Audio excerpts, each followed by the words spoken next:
So for number 11, they want us to find any holes in the function and then sketch the graph. So holes are essentially just missing points in the graph. They are fundamentally different from horizontal or vertical asymptotes. So vertical asymptotes, it really warps the function, whereas a hole is just a missing point in it. So to find this, you want to factor.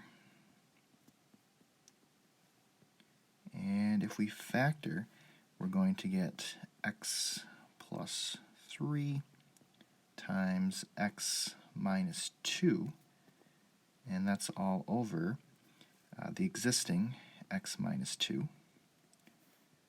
So with this, you're going to find that the x minus 2's will cancel out, and then that will just leave you with x plus 3.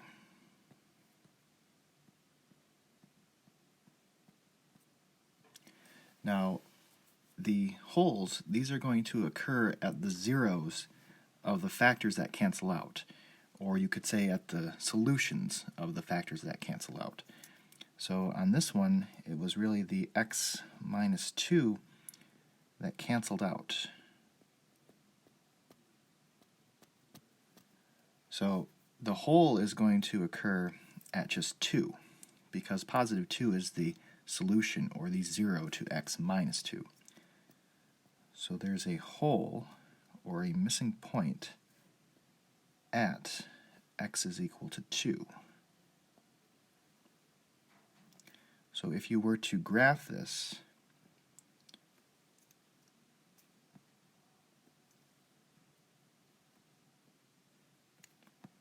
and you could graph both the original or x plus 3.